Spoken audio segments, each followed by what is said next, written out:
Yo, yo, my sovereigns, what up? This is Boba Fett, Bubba Fett, Bubba Fett, Bubba Fett.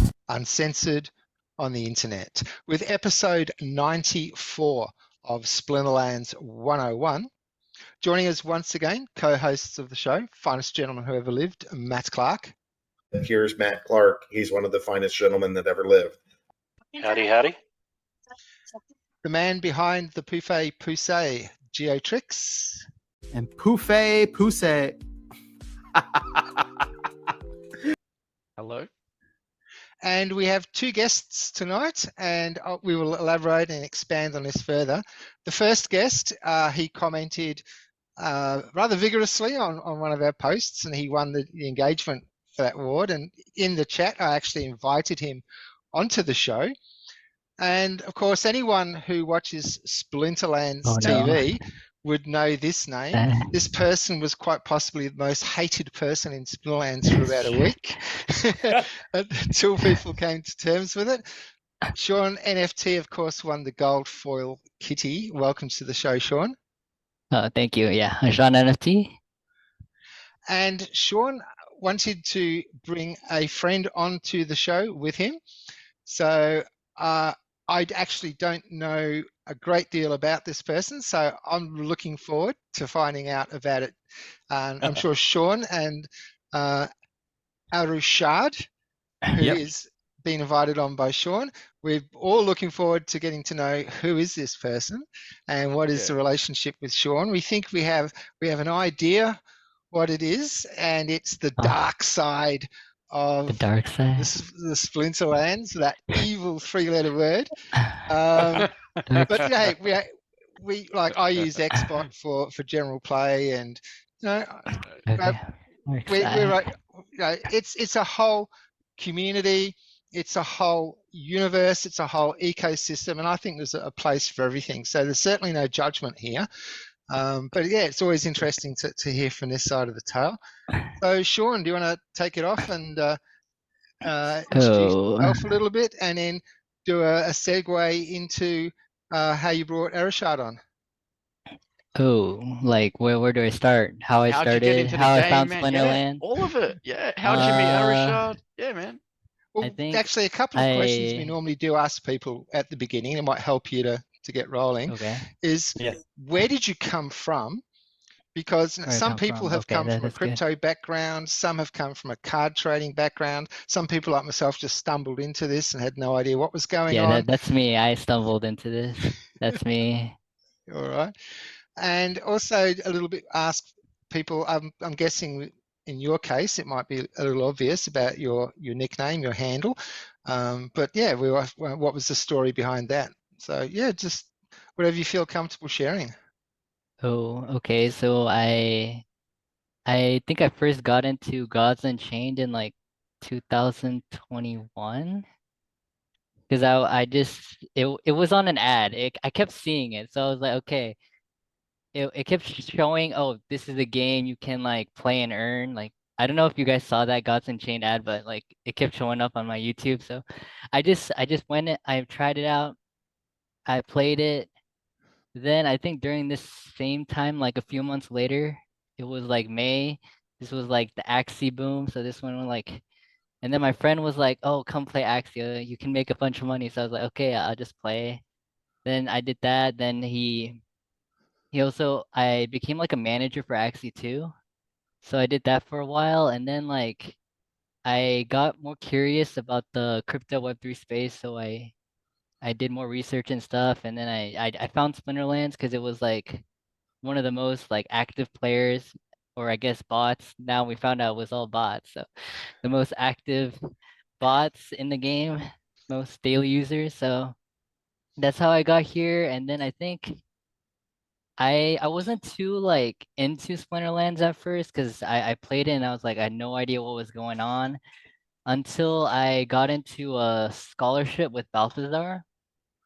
So Balthazar did a scholarship, so I got into that, and I slowly understood the game, and I found it fun. So like I slowly invested into my own stuff, like with the scholarship. And then I used to be in a guild, but then the guild like it wasn't progressing, so I made my own. And then I think how I met a Rushard was I made an alt account and I joined a Rushard's guild because like I just needed to put my alt somewhere. So then I was like chatting with him. Like I don't know how it was hard to chat with him at first because we would only use the Splinterlands in-game chat. So it was very hard to communicate with him. So eventually I got him to use Discord and then like we could talk easier. And then he influenced me into botting. He was a botter.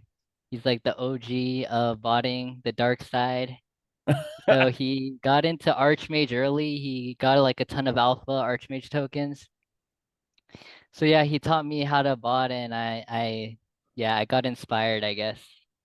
So yeah, I think that's a rough summary. And then I guess everyone knows me because I won the gold foil kitty. Yeah.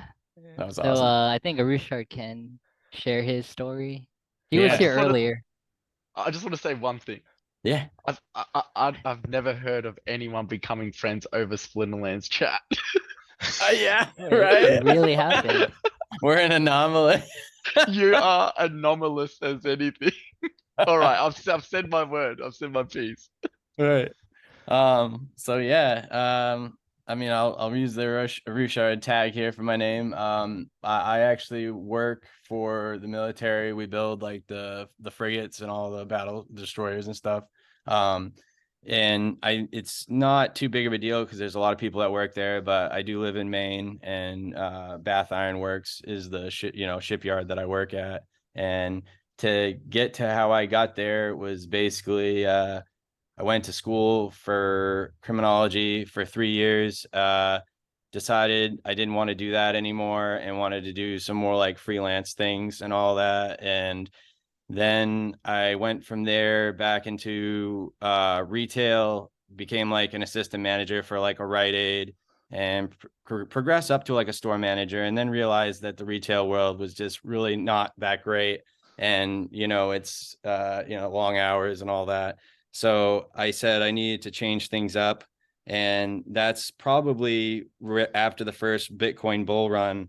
And I was going to jump in when the price was like, probably somewhere near, falling from like $1,200 down, but I ended up waiting for a while. And then I caught the next bull run on a drop that was like, I think it was like 3,500 was the drop. And then it tore all the way up to like 20K. And that I was part of, and most of the money that I had saved. And I stopped paying my college bills and stuff. And I was like, I just need to put my money in something and take these risks. And I'm a person that, when you look at the finance 1.0, like stocks and everything, you're not sure if, that future will be there with the printing of money and reckless spending in America. And reading the Bitcoin white paper, I really started to understand that this guy went through the 2008 market crash and he lost a lot. But he had the ability, to write a white paper that could, use this cycle of 4 years, which will encompass into Splinterlands 2, to have these bull runs and bear markets that gives everybody a chance to buy. It doesn't matter if you're the richest man in the world or you're the poorest, because even the richest people can't just come in and dump all this money on the market. They need to slowly buy, because if they bought it all at once, we just have these wicked, crazy candles, and it would be too obvious, and other people could plan around to do that. So to bring the long story short to Splinterlands, after that bull run, I already was in Splinterlands a little bit. I had an account that went from like 1,400 to like 15,000, so I was pretty happy with it, and I ended up liking the game. I used to play Hearthstone a lot, and Hearthstone was a great game, but I saw a lot of people who had their accounts banned and stuff like that. So the idea of having NFTs that you would own, and that you could own these cards and forever, and they'd be in your entailed name, you can sell them, trade them, was a really great idea for me. The botting thing, definitely at first when it came out, I thought about like World of Warcraft. I botted that for a while, and I thought that was fun, so why not find some people that wanted to do this and see if I could go about it. And I did enjoy it at first, but I did hate the fact that, and I don't blame the team, I do blame the greed of everybody just trying to scoop in. And I can say for myself, I never took money out of the ecosystem. I always just rebought everything, and I'm still holding what I have today. And Shawn can even tell you too, like, you know, all the deck I've been making from renting just goes to our guild for our brawls and stuff, and sponsoring whoever wants to play under my guild. And you know, we're still looking for more players. So, and What is your guild? Yeah, new bot order. And believe it or not, we look at it smile. Yeah, we have never used Xbot or any bot softwares for our brawls. That we can proudly say that, and we will still stand behind that. Yeah. Yeah. And for anyone who's looking, what are the requirements for your guild, contributions and so forth? He doesn't make anyone contribute. Okay. Nope. Yeah, I It's do just it hard to find good players. Yeah, just for the fun, you know, the aspect, and for people who want to play. And you know, it's kind of my way of like giving back to the community a little bit too. And I definitely, you know, want to see things go in the positive direction. And I do want to throw this right out here off the bat, is the thing that made Splinterlands such a special game is it was breaking a lot of the norms of society, where we have these giant corporations making these games, and eventually they just get so watered down, and so, like, you know, what they started as is no longer there anymore. And we yearn for that. And that's why you see people who, you know, play older games now. It's because some of those older games are just so mint in their, you know, their creation and condition. And to see what Splinterlands is doing is from that norm is like the NFTs, that not only do you own your cards, but, you know, we're also building something that can be better than, you know, anything that's in our, you know, 1.0 stage. Like, you know, we could be definitely like way better than Hearthstone in the future, you know, and stuff like that.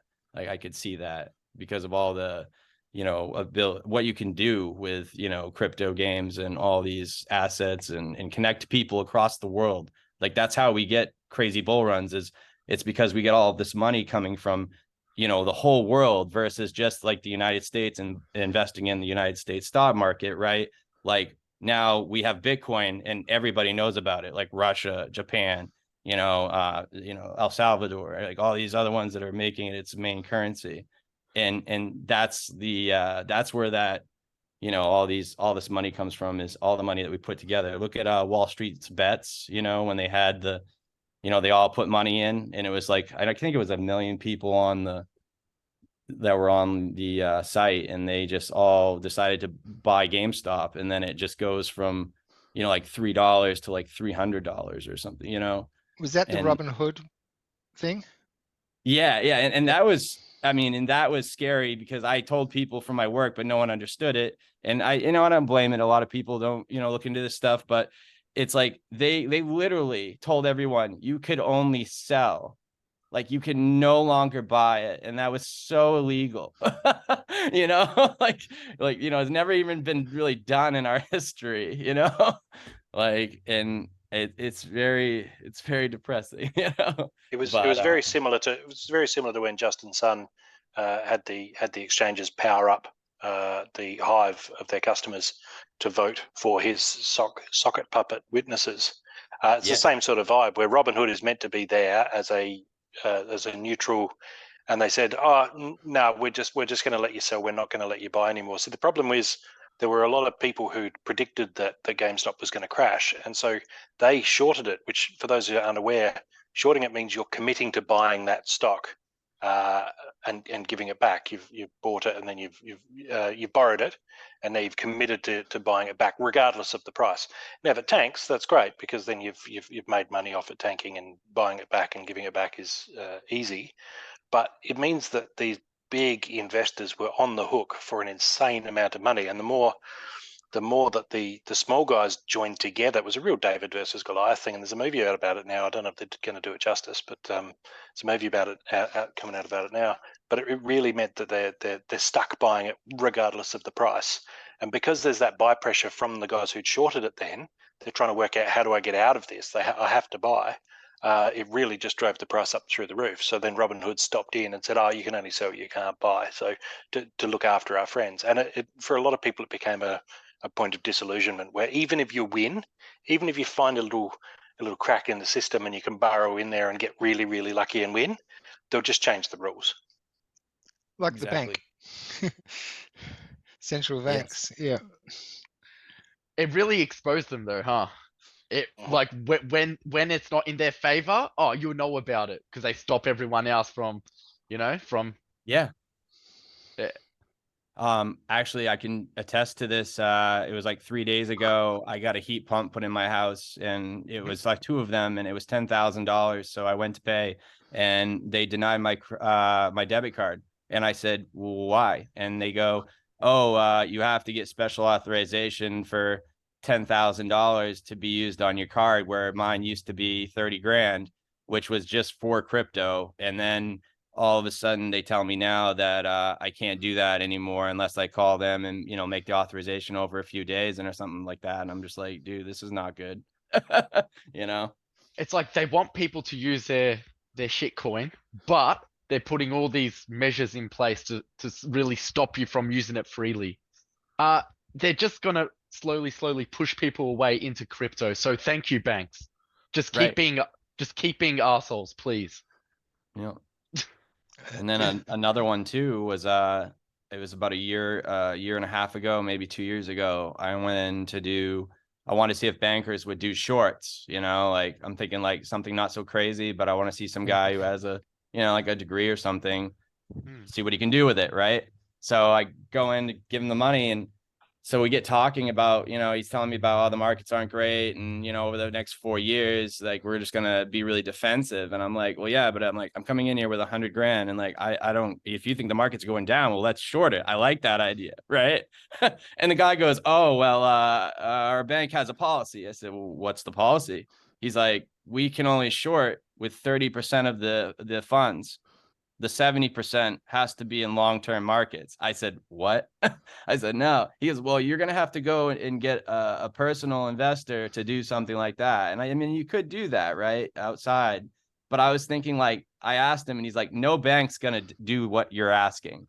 And I was like, oh, great. So you basically, not trying to help anybody if they all think that, everything is going down, So I found that was kind of weird. Yeah. It's like trying to get a lawyer to represent you on a common law issue, or free man on the land, like going back to Dean Clifford, Rob Maynard days. It's like the lawyers know all this stuff, but they're not going to go in. So you've got to have a friend of the court come in, and so those in the know are completely whipped. System whipped, and yeah, it's everything's stacked against you if you want to play their game. And I think crypto is just a great gateway out of their realm. Yes, and we just got to get more people aware of it. Very true. They said it was 2016 that Warren Buffett was like interested in Bitcoin, and then by 2018 some forms of his banks or his hands they did buy Bitcoin and hold it and sell it. So in my head, during that time in the news, they were always saying it was going to zero and that it wouldn't, amount to anything. But on the other hand, BlackRock is buying the most Bitcoin miners and hard assets and even NFTs. So, I mean, what can you say? Anyone who still believes what they hear on the mainstream news networks deserves whatever happens to them. Like, especially during the pandemic, like if you didn't wake up to what the media are doing during that period, then, just bye-bye. Yep. Yeah. Very true. I have a pandemic, huh? I got a pet theory about Bitcoin, Arishad and Shawn. I'd like to bounce off you. Yes. That I believe, and I'd love to see this happen. I think that there's a chance that Satoshi's gone quiet, so everyone thinks he's dead or the like. And then these big institutional investors pour all their capital, all of their political favors, everything into just hoarding Bitcoin and being the big guy on campus. And then Satoshi comes along and out of the blue dumps it all to buy up like a couple of hundred alt projects. and just completely wreck the Bitcoin price, destroy all those institutional investors, and massively reward everybody who's innovated and built off his legacy. Now, a lot of good people would get wrecked because there's a lot of great people holding Bitcoin, but I kind of feel like if he's committed to decentralization, I feel like we've only seen the first act, right? And that there's more to come. And that would just every morning I wake up and jump on Discord. Is today the day when it happened? So yeah, I don't know if you guys have any thoughts on that, but part of me is just yearning for that moment. That would be really neat. And I mean, those are definitely possibilities when you hold like what, 21 or 23% of the total supply still. And people ignore it because it hasn't moved in so long. That's true. And the other thing is, I mean, if he comes out, have you seen all the headlines about people who had a lot of Bitcoin that have died or mysterious deaths? Yeah. So in my mind, if the banking industry, the BlackRock, World Elite, Bilderbergs, whatever you want to call them, they all want, Bitcoin just like gold. They want their mainstay. They want to transfer their untold trillions slowly into this crypto. It always, in my mind, it actually works out really great because they have bull run after bull run to do it. They don't need to just put all the money in one round because, what was it? Last market cap was somewhere around $1 trillion or something like that, or I think it was during its peak. And so if that's the case, then we've only seen a small drop. Now watch that next bull run, maybe it goes up to 10 trillion or 100 trillion or something. You know what I mean? That would be a little alarming. It'd be like, where'd that money come from? You know what I mean? So just something to keep your eye out. That bull run can never stop when they keep printing. It could just keep going on forever, arguably. Right. And then you can just switch between fiat and then crypto. That's what they do, right? They buy in, they sell out, dump shit, and then start all over again. Right. And what I see, honestly, crypto for them, if I was trying to look at it, what does it benefit them as, is for them, it gives them the chance to all this money that they've, got from whatever, I don't want to say scamming, but, they've made from being big corporations over, hundreds of years and generational wealth. By putting it into Bitcoin, it gives them an ability to shield themselves from their own design, a failing system of printing money into an oblivion. Every country's going through it, and every country has gone through it. So we should have already learned the lesson, but it just seems like this is the path we're being pushed into. At least, I mean, America, maybe every other country, and it's bad for the people, obviously, and that would be their little great reset, maybe a little bit. I see that electronic currency has to be on the mainstay. Otherwise, they have to go with gold. But the problem with gold, once again, is you got to protect it. It's really heavy. You got to buy, a lot of it, and it's not really feasible. Whereas Bitcoin is there for once in our all the time since Rome, there's a finite amount of gold or whatever, or not gold, an item, whatever, crypto, and that's all there will ever be. So then we can derive value that can be almost even quantified, versus printing money and then be like, we'll find out what happens down the road, which is good. Especially if it's you that is printing all this money. What's going to happen, so you just print a buttload of money and then use that to buy crypto, and then of course the fiat system crashes, which it's designed to do. When every single dollar in circulation is simply the principal of a loan, how do you pay that loan back with interest when the only thing you've got to pay it with is the principal of the loan? So it's designed to fail.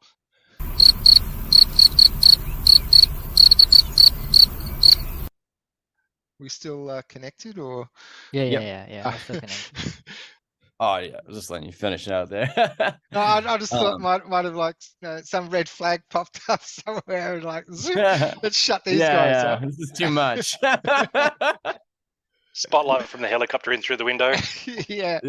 Oh boy. I mean, there's some thoughts if you want to go a little bit deeper. It's I've wondered if Satoshi obviously is the good guy, but what if they all made Bitcoin and all this crypto and stuff? And then in my head, though, the first thing that sticks out is all the scams and stuff and all that. I was like, yeah, I could see what do you call it, North Korea group responsible for like a lot of these and all that. And I mean, maybe it's a lot to tie out, but it's just interesting, like how much crypto, like they need crypto, they need digital assets, you know what I mean, for their system that they've set up that will topple over. So like gold and crypto is the only way to shield yourself in a way. There may be others. I guess you could buy like hard assets like land and other things, you know, commodities, but so. So, Risha, when did you first cotton on to the whole financial scam? Like, was there a moment? Was there an epiphany, or have you always been like savvy to it? I do have to drive my son really quick, and then I'll be right back. No worries, so man. I'll put on We'll be mute here. for a sec. Yeah. Oh, good. See you when you get back. When we get Shawn, back. you shared Yeah, I'll be really Hollow. quick. Thank you. What did I share? What did I share? You shared Holozeng, a new game, which looks Holozing. interesting. Acidio is behind it. Yeah, Acido's Posh behind it. Token. And I saw that Asgarth, who's one of the devs for Peak Yeah, Monsters at yeah. BP, is also involved. So that's an interesting, fun little diversion there. So I'm always, and Yabba's always been the same too, with like wanting to support other games, particularly on the Hive blockchain, right? Because it's not a zero-sum game. The more we can bring a whole lot of people in, the better. So More something like this, building. I think would really be. It's interesting to see what a game that is deep and dense and nice production values can do with the target audience that is already got an account. So that's the joy of it. If you build a blockchain game on Hive, then everyone who has a Hive account already has an account, a login, sign on for your game, right? And so I'm looking at that and thinking, this is really interesting to see how this goes and how this turns out. Because if it can be an example of how readily this system can incorporate new games, right? Because coding a game is step one, but then finding a player base, that's a whole other story. But if you've got the option to build where there's already a player base, where there's already 100,000 people who have a login, have a password, a username already, and have relationships with each other already. I'm playing TerraCore and I'm fighting against guys whose names I know, and I'm going, oh yeah, you took me out in the Splinterlands brawl, so I'm going to rob you of your scrap in TerraCore, right? So I get think, what you mean. yeah, I think I'm looking forward to seeing how a new game can arrive on the scene and build and grow with that starting momentum, and I'd love to see that be the catalyst for more people to do that. So you're thinking of something like Gala but on Hive. Yeah, exactly. Yeah. Well, everyone's trying to become the next Steam, right? That's what it's all about. Just create a Web3 Steam. What it's all, yeah. Whoever gets that status of Steam on Web3, well, they become like a powerhouse, a juggernaut. Yeah, and if they're building during the bear, that gives them credibility as well. Like, okay, suddenly everything moons, everything's going crazy, and someone arrives with some glossy brochures and says, "We're AAA, we're going to build this, and we're going to, buy in now." It's like, where were you? Like, where were you when the chips were down? Now that things have actually turned around, you're full of promises, but promises. There's so much promiseware out there. Promises are all well and good, but how about you have a history of building when when things are low, and helping to turn it around, because it doesn't just turn around by itself. Yeah. Oh yeah, there's So so much Shawn, reputation, on the line. absolutely. Like, I've and always said, who? yeah, crypto, deep pockets, long memories, big egos. Favorite Splinter, Shawn? Favorite Splinter? I have no idea. I guess Immortalis, since it's so easy to spam. It's like the best now. Yeah, Immortalis has saved me so many times just with Shatter, right? I'll bring him in for Void, but then so often they've got Void armor, and I'll shatter that and then cut right through. Yeah, I love Immortalis. One of the most effective summoners in Chaos Legion. I reckon up there for sure. And I only bought mine like a month ago, because right back at the beginning when it came out, I scored a gold foil Immortalis, and as such I couldn't afford to level it, so I just moved him across to one of my alt accounts. But Oh. every week on here when we do our battling, and these two fine gentlemen here keep flogging me with their immortalises, I thought, no, I need to bite the bullet. So I've bought a level 3 regular foil immortalis so that I That's still can good. be a part of a little clicky club. I think there was a time when it came out, it was like $7. I think that was probably the best time to buy it, but I missed out on that. I was buying at 19. You know, I was buying all the summoners like that around there. I bought llamas for $7, I reckon. Wow. Guard Hey, llama mage, yeah. I reckon they got down quite, and it was like hovered between about 7 and 12, and I really picked the floor on him. So I'm happy with that. can't even imagine. Yeah. Yeah. $7. The memories that I don't have. Yeah, the memories I don't have. So how did you get into the whole scholarship thing, Shawn? Like, Yeah. did you How have did I mad get skills and in? someone recognized that, or was it something you applied for? Like, how did that happen? I don't remember. I think like I saw the million pack opening that they had. I think do you remember that? They did a million pack opening on stream. So I got into their server and they were giving them out, so I just applied. Yeah, I think that's how I got into it, if I remember. So it wasn't And like yeah, a scalping or a sniping mission, or someone watched you play and thought, "Oh, no, I want this guy. I want this guy to play for no, me." No. I know. It's like And if only it then was that yeah, cool. yeah. So That's great, man. do you always when you're like whether it's with the guild or whether you're daily ranked and so forth, are you playing with someone else's cards, or are you like building up your own I'm building up accounts as my well? own, and I'm playing on the scholar manually, that one. And I Yeah. play brawls manually too. I have to play for the Rushard accounts. Yeah. You see a Rushard, that's me usually playing his brawls. Because he doesn't have the time to do it. What tier are you playing in? Oh, I play tier 3, and then the 2 new bot orders are now in tier 2 because Wow. he wants to save DEC, so it's quite expensive to rent for all those tier 3 frays. Yeah. We verse you guys quite often in rank and in brawls. Yeah, Yeah. sorry about that. No, but we usually are on top, so it's all good. It's Oh, all okay, good. okay, that's okay Yeah. then. Yeah, I Yeah. don't feel too bad. Yeah.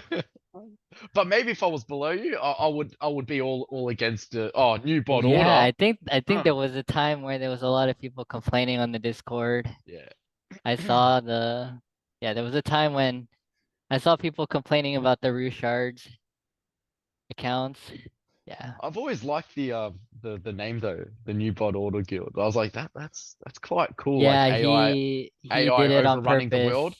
It makes sense. Controversial. Yeah. Yeah, I like it. Because he's thinking New World Order and then he just Yeah. thought bots, so New I'm Bot back. Order. Welcome back. Oh, Oh, that was quick. yeah, Yeah. you don't mind. Yeah. He lives like right down the road, so it worked out perfect. So Cool, man. yeah. Shawn was just talking about New Bot Order, New World Order, NWO and BO, and Gio mentioned how we see you guys regularly in ranked battles. And Yeah, brawls. we chose the new bot order was just to play on play on words for the New World Order as like a joke, and Yeah. then like with the whole botting thing, we didn't do it for the brawls and we did it for ranked, but I'd be completely okay with this point if they got rid of botting altogether. I wouldn't be too burned by it. Like if I get a loss, I'll eat it. And I just want to see the game become competitive and move into like an esports thing and and get to that level, because I really dreamed and we still could get there. That's how I feel. Well, I think like what Bob was saying before, that there's a place for bots as well, right? The automation of side of things is so important. And so like what people are trying to push for now is like a manual wild. We Manual already Wild, have like a manual wild, and bots can actually just have their own share of the pool or equal, but so for wild, modern, and just bot mode, bot format. I reckon that'd be cool. And I remember I bring that up ages ago, but someone was like, "No, we can't split the pools in anymore. Like, where's it going to come from?" It was like, I mean, now they're talking about it. So where is it coming from?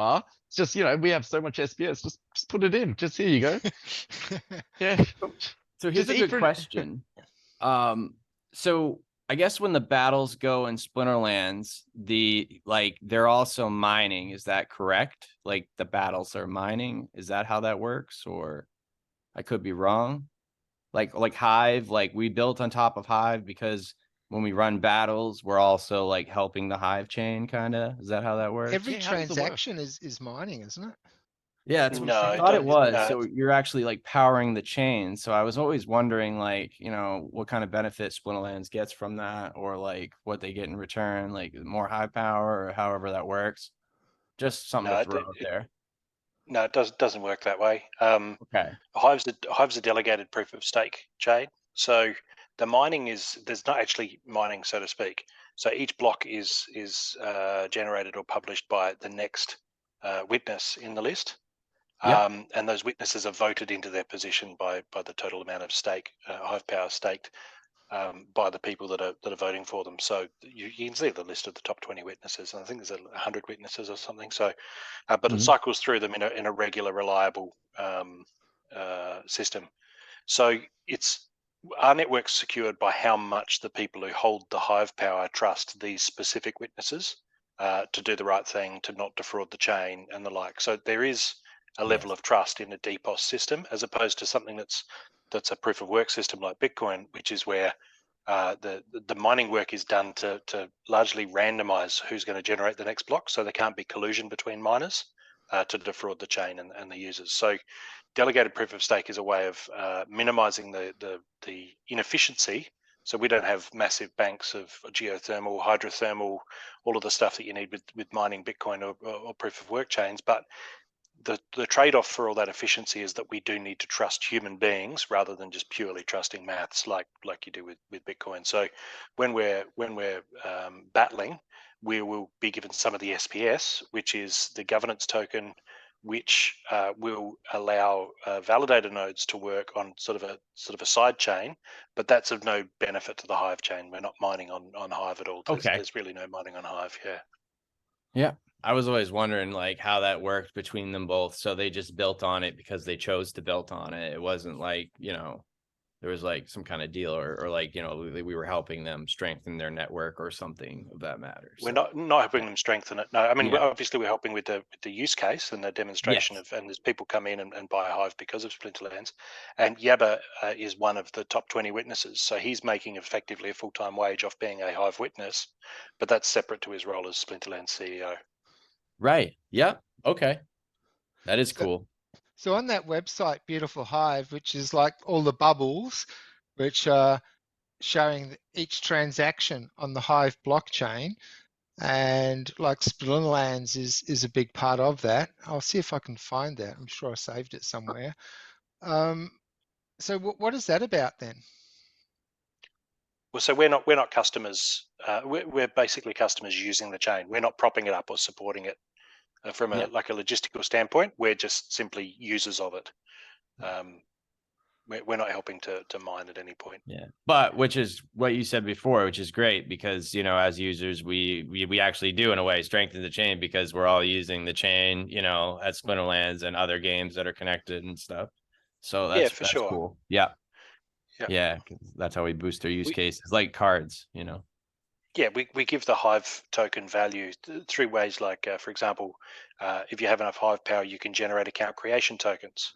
So I've got 2,200 account creation tokens, so I can just make an account on Hive, which is the same as generating an account that somebody could play a Splinterlands with. Now, obviously, they still need to buy the spell book. So those top 20 witnesses are the ones that need a supermajority of 17 to make any hardware changes, any hard changes to the coding. So the idea is that as Hive grows, those people then are in that position. They're paid in Hive, not in a set amount of US dollars worth of Hive. So as the Hive token increases in value, those people are then paid more, and the top 20 witness positions become more and more lucrative to achieve. And so the idea originally, was that they would then be doing promotional stuff it's to remain competitive in the top 20, that they're constantly selling themselves to the community, saying, okay, say for example Hive was at $10, they'd be saying, well, look, I'm making $500,000 a year on my witness rewards. Here's what I'm doing to justify you people voting for me. I'm doing this outreach program, and I'm doing this, and I've taken out ads in this newspaper, and whatever it might be, to remain competitive, to continue to hold the stakers' favour. And so that means that the more the Hive token increases in value, then the more incentivized they are to do it, both because they've got more money to do it, they've got more income to do it, and also because there's more people more willing to come at them and try to steal those top 20 positions. So that delegated proof of stake, this is just one of many models out there, but they're the big ones: proof of work and proof of stake, or delegated proof of stake. They're the big sort of ways that crypto are set up. So Dan Larimer, who wrote a lot of the early code and was really the coder behind Steem, I don't know if you heard the quote about Satoshi saying to somebody, if you don't understand it, then I don't have the time to explain it to you, or something along those lines. He was actually talking to Dan Larimer, who's done several projects, Steem being one of them, and Hive being a fork of Steem. Who was the other guy? Dan Larimer and Ned Scott. Yeah, that's right. So Ned was more the front man. I'm not sure what happened between them, but there's some sort of falling out. Dan was basically done the coding and said, well, I'll bail then. He left fairly early, and then Ned sort of stayed and took over, but we didn't really go far. And then he sold out to Justin Stun. And then that Ninja Mine stake was sold as well, and was then weaponized against the chain in the whole takeover thing. I personally think that when we copied the balances over to Hive, we should have left that Ninja Mine stake alone and just not copied it across, and then relied on the witness earnings to they can then generate code and pay for whatever needs to be done out of their top 20 witness earnings. And if the chain isn't, if the price of the token doesn't justify the expenditure, then it also wouldn't justify spending that stash of tokens in a way. Kind of feel like we'd be better off not have porting that across, but the decision was made, and you can't rewrite history. So yeah, brief rundown on the Hive blockchain. The joy of it is 3-second block times, free transactions, well, almost free transactions, no monetary cost, just opportunity cost, and it's a really good place to build a game, and hopefully HoloZeng finds that out, and we go from strength to strength. Nice. That was great. Followed you. Cheers. So with the accounts, like while you were away, Shawn was talking about like what he does with like his account and the Scholar accounts. What level are you playing in at the moment, Arshad? I mean, I'll be all frank with you. Like, I've taken a short break, probably on the later of like a month, and right now Shawn's been playing some of my extra accounts by hand, and then the rest of them, I guess we're botting, but they're not even really botting. They're like really low level cards, playing at the lowest just to have them play if we're renting cards for brawls, just for, I guess, to keep it going. And a lot of it is just weathering the storm of a bear market, and it comes in every shape and form. So but yeah, so when I was playing a while back, quite regularly, I'd usually stay up to like 2 or 3 in the morning after working, because I get out at 12 at night. I'm playing to like 3 in the morning and just doing brawls and other stuff. And I really do enjoy the game. It reminds me of Magic the Gathering, and just to have it like this is just really nice, to have it, it's like digital, and the game can go anywhere. You don't have to like carry all your cards with you and stuff, and that's what I really enjoy about it. So The potential, man. Like, yeah, it's unlimited compared to any traditional physical card game. Like, you can digitally like program things that are just awesome, right? And that just beats anything from the physical realm, in my opinion. Yeah, Exactly. like Axler was talking about last week.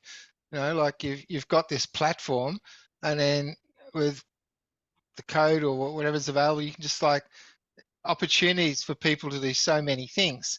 Whereas if you've got a physical card collection, well, you know, you've got a physical card collection. That's right. And if it's open source, anyone from any country can just work on it. Like, how cool is that? Like anywhere, but any minds. So pretty much you're getting more brain power into a potential project. And the DAO can hire them to do it. My man.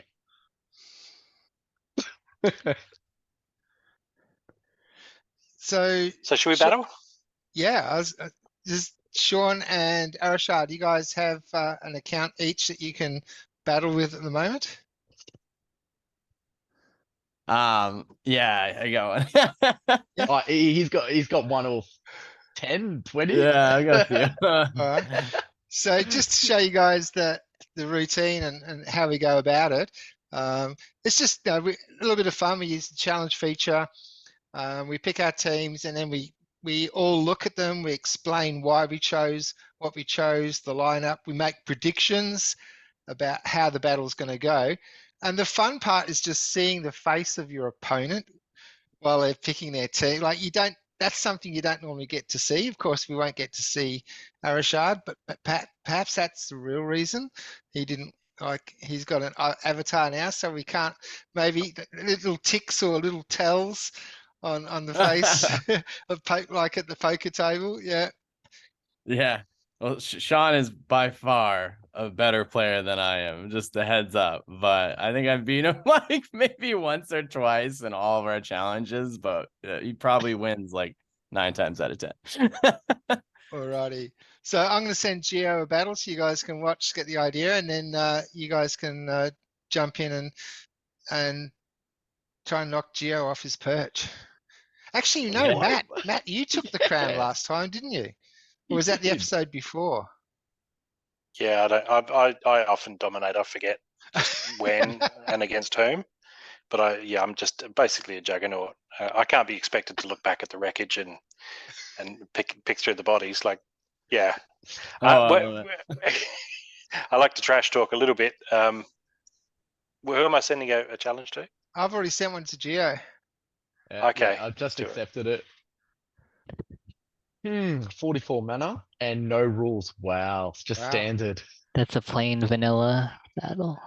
Yeah. That is vanilla as. Which splinters you got? What do you go? Everything except Dragon. water and death. I would play That's a- water there. That's a that's a- water game for That's a me. better way to say it. Everything Yeah. except water and death. Oh, everything except water and death. Yeah. Then I have no idea. Maybe a Lux Vega game. I love it. It's like then. Then yeah, all right. Anything goes. did any of you guys go That- to the what was that Splinterfest? Comic-Con? You want The to see Splinterfest, Yeah. Splinterfest? I want to I keep calling wish. some of it. I don't. I can't. I wish. Yeah, I We wanted weren't to, allowed but- into America at the time. Oh, that's true. Yeah. Oh my God, what a messed up time that is, and still is in a way. Yes. Filthy organics need not apply. Yeah. Okay, I've chosen. Yeah. Odd choices. I think Geotrix played quick. You know what?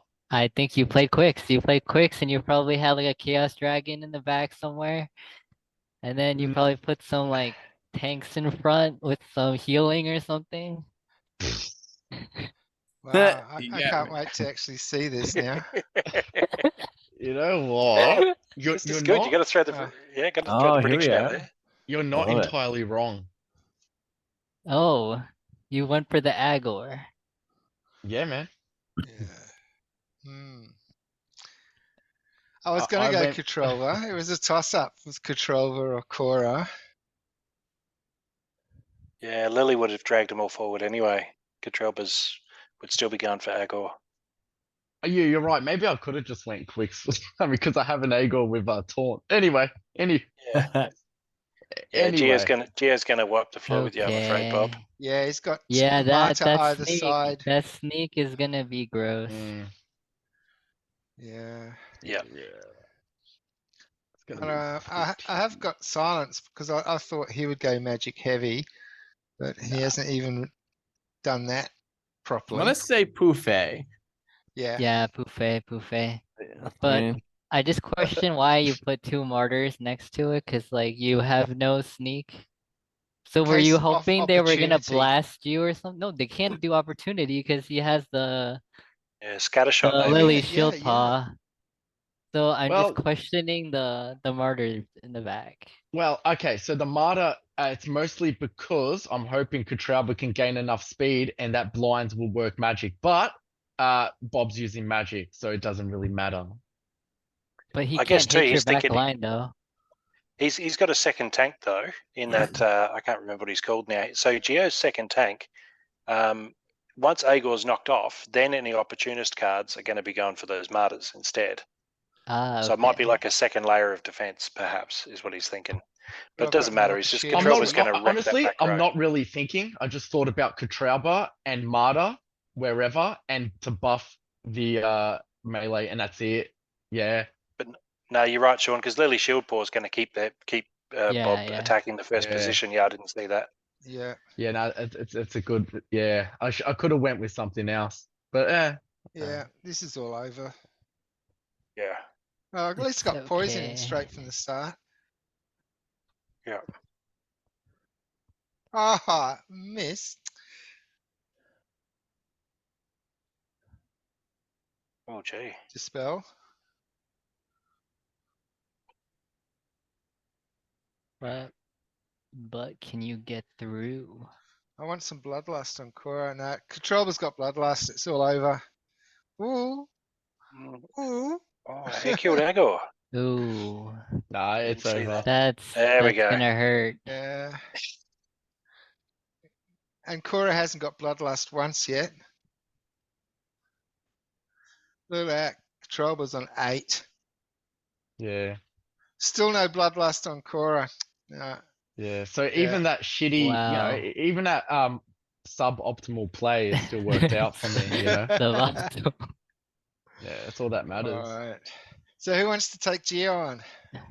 Yeah, who's next? Rushard can play. All right, just send it to Puse, and it's exactly as it sounds. P-O-O. Yeah, if you read it. I don't know if he's there. Are you there, Rushard? oh, I was on mute. Whoops. Yeah, I'll take the battle.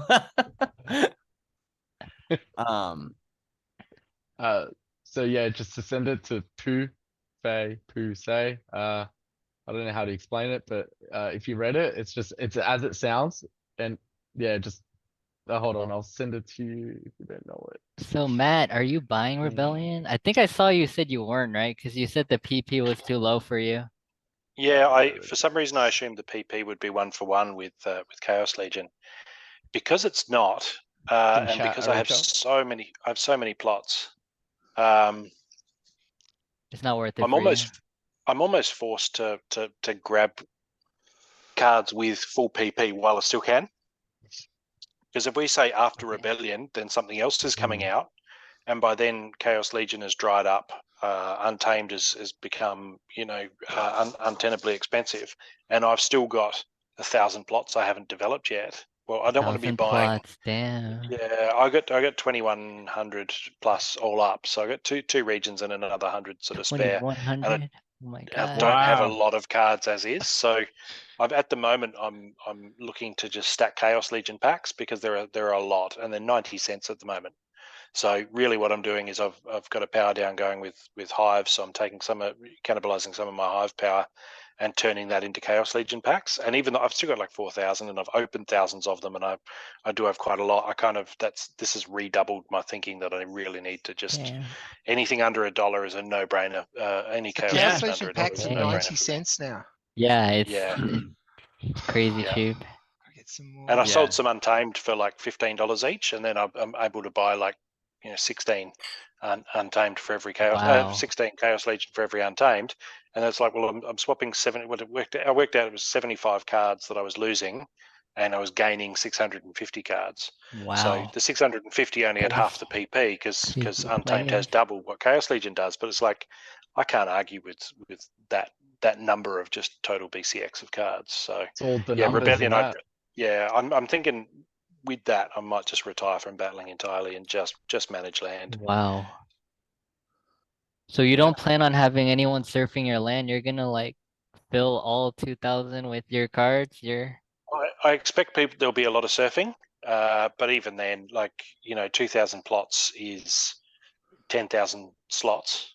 Right. So that's 10,000 maxed cards, and I have not even 1,000. So But I mean, like, you uh, can put one D6 go for a legendary, right? That's still okay. yeah, I don't really have gold foil legendaries. Okay. But never yeah, I mean, mind. you kind of want to concentrate your cards into a few plots because then you're not buying as many power cores and the like. So, and totems and titles, and I really want to focus on like my 5% of my best plots. But Oh, we'll okay. see how it all develops. But Rebellion it's a no go for me. Not while there's 90-cent Chaos Legion packs that have double the Oh, PP. I think I got on the I just wrong can't justify it. Which but Rebellion has some Oh, cool new no. mechanics though. Yeah, It I think- does, and I'm New looking forward to abilities. watching other people battle. But I've had 40,000 matches manually submitted every last one of them. I've watched all the matches. It's been 5 years. I think it might be just Dang. time to step away from. And I've not got any better. So if I was improving with practice, then maybe. But I'm not. I'm really not. So I'm giving it away, and I'm just going to work land. Shawn, let's have you step in and challenge But I him. think to that's the beauty of Splinterlands. Like, you have many choices. You can. Yeah, for sure. But I was Okay, thinking about the same thing I as will running land, challenge. and like I said, stepping back from playing. But I do like when the tournaments get bigger and it does like really start to take off. Like I really want to, get in and try it and have that experience. Because who doesn't, right? Like, if you played this game for so long, it would be fun if all of a sudden one day they're like $100,000 tournament, and we all go at it, and whoever comes out the victor, that would be cool, and Yeah. can't But wait if for I could own the stadium, in the Broken Lands where that tournament's being held, then I'll take that over being over winning 105th place. right. I have to get to the right Oh, what account. the heck? What kind of rule set is this? No healing?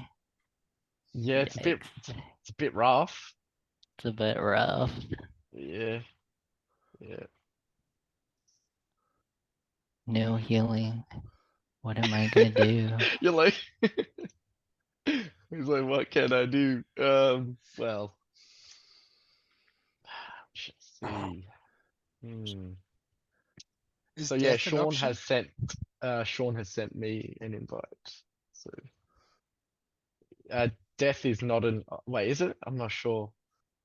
No, it's no water and no death. Everything else is fair game. When there's no healing, I'm a bit of a fan of death and a bit of scavenging to Scavenging. compensate for healing. Or life leech, Yeah. rather. Sorry, life leech. I don't know what to play. Yeah.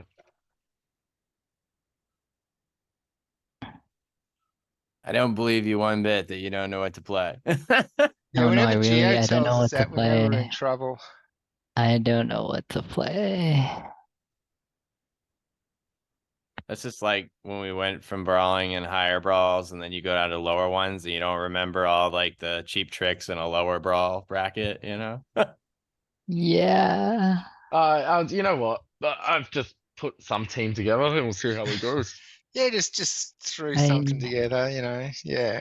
Uh-oh, you're in trouble. I don't know. Necessarily. I don't know. Just do it, I don't man. know what to play. Just chuck it and just chuck it in. Hey, look, Araja said like you're a good player, so No, you're but probably So you're probably And I like to spam opportunity. I put him on a Oh. pedestal. Oh, see, I knew you were gonna play quicks. I love Persepolis with opportunity. But did we come up with the same? Oh, you like to use Gladius cards though. okay. I Oh will. shit! I will. I should have put. Oh, I put my. Oh no, this does not look good for me. Nah, you don't know that. You could win. I'll share now. You guys Gio's see very that? kind. Gio's very diplomatic. Even when he looks at it and he's quietly, you can see in the back of his head, he's I thinking, feel I've got this, like- I'm going to wreck this. He's still, no, you might win. Now I wish I This put my is- Chaos Dragon in the back. This is RNG, man. This is all RNG at the moment because of the Chaos Dragon could be a wild card. Mm, Yeah, if Um, my Chaos Dragon can hit your Gobson on the Katrauba, first turn, yeah. that would It's be very, good.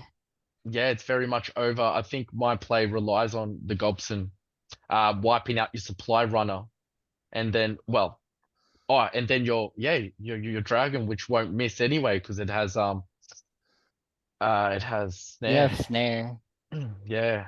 So but you have Double Martyr. I don't have any of the spell. Yeah, Vraz with speed 7, you'd be lucky to hit him. again, but magic, right? Oh, Look, Yeah. yes, of course. I think yes. Gio's got it. I'm reckon Yeah, quite Gio's I got it. happy. think Geo. I think Geo. I'm Well, thinking Geo. Shall we play it? Yeah, I think the RNG gods could win it. I'm playing it. I'm could- playing it. Yeah, Oh, but I think 9 times out of 10, Gio's going to take this one. oh. Oh, of course. Of course. You love that double martyr play, don't you, Gio? He does. Ah. He's a huge Oh, fan. Oh, right there about goes. supply That's runner. gonna be annoying. Nah, Oh, actually, I got a poison. no, this could work out good for you, man. Yeah, Mm. shit. Oh, I got the force Oh field. dear. I got the force field. No. Yeah, GG. Gio's going down. Yeah. Oh, that's lovely to see. Yeah. Oh, that force field came in clutch. No, I think you would have had this even without force field. Yeah, just you started gaining Nice. steam once you went through. Nice. Yeah. Congrats. Okay. Yeah, Good stuff. All right. So I'm now lucky. Shawn's the man to beat. Who's going to Lucky. challenge Shawn? I'm lucky. I reckon Yeah. I'm Matt. lucky. What's the name? So is it just Shawn NFT, or am I sending to Arisha? Balthazar Wizard. Or you can battle Balthazar. Richard too. I don't know if you want. That's my I'm- scholar account. Well, I was trying to jump around to see what account we had the cards moved to, and I'm guessing Eru You Bank. rented them all out, man. Yeah, that's what I'm thinking. So the only one I can think about is maybe like the Eru Bank one, and then there might be cards that are available. So I'm trying to I think it might have to be somebody else. Next time I can do it though. Next Oh, good. time. Yeah. So did you want to send me a challenge then? Yeah, I can send you. Your name Yeah. is Matt Clark, right? Matt Clark, yeah, just 2 T's and the E on the end of Clark. Or can you even find? Oh, okay. You're in the Roaring 20s. I am. You're not? Yeah, I am. That's me. Yeah, okay. There it is. Matt Yeah. Clark, the Praetorian. Is this the Roaring 1920s or the 2020s? The 2020s, and the previous icon or logo was a lion. It was the Oh, it's contest not kings. the 1920s.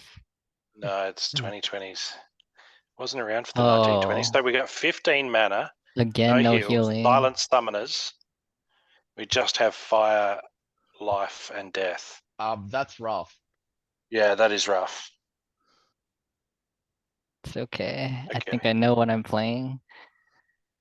Ooh, Matt can't This even do his last stand thing could- with llama. Yeah, no llama, no llama. No llama. Oh. Has he got another ace up his sleeve? Well, we'll soon Okay, find I- out. Think I'm ready. Yep. Done. Okay, Me too. I'm good. I'm done. YOLO. If I no one can literally- Oh, you I play literally fire. filtered to. I literally filtered to 2 mana And then I saw 5 cards that I wanted. I went, okay, cool. Click, click, click, click, click. Oh, So all of my you cards are 2 have. mana. Oh, no you one could have share- Gladius card. Is anyone able to share for starters? Are you on a I mobile or a can- PC, Sean? Oh, I'm on Let me just PC. Do you want to copy share link. screen? I'm not looking. Ah, okay, Matt's sending you the link. It's all good. I'll just send you. I'll Okay. send you the link in the, Yeah, in the just Discord. or if you need me to send link, I can send that Alright. one too. I didn't watch this yet. I just sort of covered the screen so I couldn't see the results. So I'll be as surprised by as I anybody. don't know. Like it. I won't watch it yet. I like to go sneak an opportunity, low mana life. Mhm. It's just my spam. Like spam. But I only have CL cards, Chaos Legion set, so Yeah, we run into yeah. this problem with Matt every week as well. Like all these I'm cards, seeing and we some go, stuff I "What don't on normally earth is that?" see. Like this Royal guy. Dragon Archer and yeah. Golden That is Firewall. brutal. So you guys kind of went with this, sort of with the same. In the back row, you know, trying to have a sneak protection. Yeah, Yeah. I've only really got. Although I think I'll hit his Pellicore Conjurer because my Yeah, goblin. you got the what's his- snare. They got the snare there. I don't know if I'll be able to really hack through with my gladiator to get any momentum before the cockatrice goes down. Yeah. It's going to be RNG. He's got plenty of speed and he's dodge and flying, but I just don't know if I'm. Yeah, it's going to be heavily RNG dependent. I think. It's whoever kills the back first, I Yeah. think. Yeah, I'd love some armor here, but Well, there's guess never so a lot would of you. options with 15 mana, is there? no, I kind of wish I'd moved my gladiator just a little bit more to the center. He just feels quite Mm. exposed, Dad, looking at your multiple sneak cards. But Yeah. Mind you, you got smashed by this guy last week, didn't you? Or the week before? Yeah, that card's good. Like once Yeah. it gets true aim, like I think you're one level away from the true strike. Oh. the gladiator. Yeah. Really. I think it's Yeah. true strike at level 5, Okay, nice. which probably I would have don't- won, which I probably would have don't know like if I can. destroyed. Yeah, yeah. I don't know. He should be all right. Well, yeah. I guess Chaos Agent is hard to hit, isn't he? I think we're just going to have to play it. I'd give it a coin toss at the moment, but probably lean It's towards Shawn. RNG. I think it's RNG. Yeah, RNG is going to decide, but I'd lean towards Shawn this time. Yeah. Just, I I'm think going to give it hit to Pellicle Shawn. Conjurer, but I'm not gonna do the damage. But you have 6 speed and dodge and flying. That's like a 50%. Yeah, Miss that's gonna be already. hard to hit. Mm. Yeah. Speed buffs like crazy. Yeah, I didn't Alright. boost my speed at all. Though. Oh, they did with Venator Kinjo, didn't I? You had a double speed reduction. You've slowed I only his have speed, one but you speed haven't buff. boosted your own. Oh yeah. Okay, yeah. I might be. I guess we'll call it 50-50. Let's go. So, I'd have to like get lucky. It's like a 10% chance to hit your guy in the back there. Ooh. Okay, Oh, that's oh, good that for bad. me. backfire on Yep, Chaos I can't Agent hit the back. sucks. I can't hit the back. Oh no. Yeah, Oh! that's Oh, the Gladiator. opportunity. Oh! Oh, Wow, there's the. wow. I don't have the firepower left anymore. Oh, because you with don't my have the gladiator true going. aim. You don't have the Ooh. true aim. Yeah.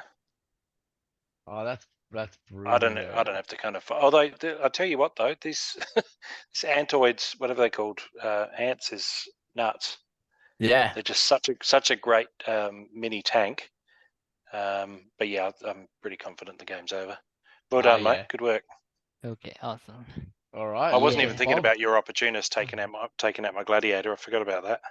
Yeah. So this just reminds me of something that like I've been saying in the background, but I should voice it more is like, and this is something from Hearthstone that I think we could use though, or repackage in a way, but just the idea is like on Hearthstone, you'd like pay the money and then you'd play those like arena games against other people. And if you get 3 losses, you know, you were out, but then you would get prizes. I honestly think if they had something where like, you know, 10 people put in $1, you got the $10. and then they give out $5 worth of cards, and these cards will be playable in the sets that we're playing, except it also gives another avenue of like, these are the only way you can get those cards. And then some of that Yeah. profit can go to the DAO and just keeping the game going. There has to be, other forms of revenue that they can use the existing game to, like all the cards and all the data we already have to make maybe mini games like that or something like that. You know what I mean? I really like the incentive. Like cards specifically for tournaments would rope in so many more people who want cards, who want to Right. play, who are gamers. Yeah. Yeah, I think And- that's a really smart way to get people in it. Yeah. And I mean, let's Mm. keep going with it too. So like you already have like, you can play on your phone and stuff. So like the next step would be like, instead of like the ghost card is make the game open and then have the people play it, and then have the monetization thing be like the like this game, like what we're playing is it'd be like, so you like Splinterlands, you've played with all these cards, you're good with these cards, it's super fun. It would blow most of the card games out of the water that are actually crypto. I haven't played Gods Unchained, so I won't go into their territory. I think they're probably about comment. similar. Yeah, comparable. So I think, something like that would really, benefit as a whole, the whole SPL, and really push it forward. And also with the ghost cards, it allows anyone to come in and play, and they don't need to know how to, start an account and all this other stuff, which is fine because everyone eventually will be into crypto. But I think they said last bull run, 8% of like the world knew about crypto, but only like 5% held, or like 4%. It was super low. But And you know what I mean? Mm. So And talking about just random modes and stuff, I always thought that Splinterlands, because they already have the IP to the cards and whatever else, they could create like a long form version of the game. So the auto battler could be like a blitz version, right? Yeah. So you can actually create a Gods Unchained long form version Why of the game not? if you wanted to. Yeah, exactly. Why Yep. not? And yeah, and I mean, it's decentralized, so like, we have the ability to make a game that can be also run by the community, and finally have something that we would never have, in Finance 1.0. You wouldn't have a game like that where you could put all the input in and help make it, and make choices that actually might be good for the gamers in the long run for once, which I mean, this place has already done that, with the voting and stuff. So I'm really happy with that. So Hopes and dreams can come true here. yes, that's why like I was a little, I mean, I'm not too bummed out, but Yeah. like I wanted to do good. Mm. Well, speaking of doing good, we've got 4 minutes left on the clock. 4 minutes left. So, like, anything you want to promote? Anyone got any Oh, projects? promote. Anyone? There's I think that's where you guys mentioned like all those extra stuff. I think that's where the third party people can come help and build on Splinterlands. Like we've seen what's that game? The dungeon one, the Splinterlands with the dungeon. Splinter Forge. Yeah, the Splinter Forge. So we've seen that, so we can see like how people can come in and build on Splinterlands, like utilize the Splinterland assets. And so there's actually this one that I've came across recently called Splinter Royale. I don't know if you guys heard of it before. No. It's basically like the arena from Hearthstone. Like, you know how like in Hearthstone you go to the battlegrounds and like you auto battle? It's kind of like that. And what the guy making this, I think his name is Wolfie. I don't know if you guys know him. He's from Splinterland. Yeah, Boba Fett can look at the website. Yeah. So there's even like so many things that I didn't know about. Like Yeah, just I pop up. actually came across this from reading it on Hive. Someone shared it. I was like, oh, So is this part of like Splinterland's ecosystem? no. This is Third party. third party.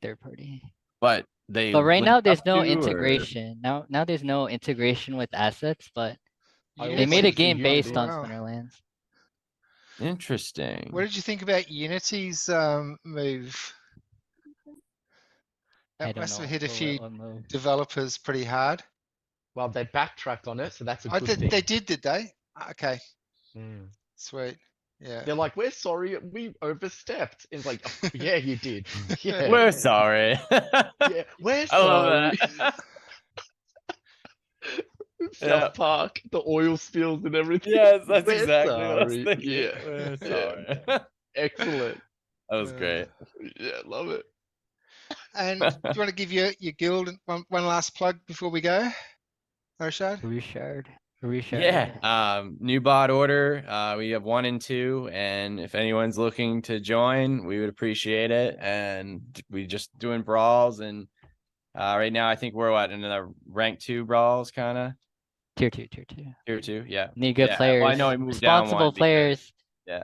I don't like to remind people to keep playing brawls. It's tiring. People that You just Yeah. need people who are always going to be there, who want to play. That's it. yeah, Yeah. just play. Yeah, Well, because it's the shout out. only Feel thing free to we message ask us. from them is to play. We don't ask them to donate anything. Just play, and they get SPS for playing. So it's like, Yeah. why can't you just do one simple task? And if you It's not take a bull run. fray, turn up. Yeah. Yeah. Should be like a social Alrighty. experiment. Yeah, definitely. So thanks for joining us on episode 94. We will see you next week on episode 95.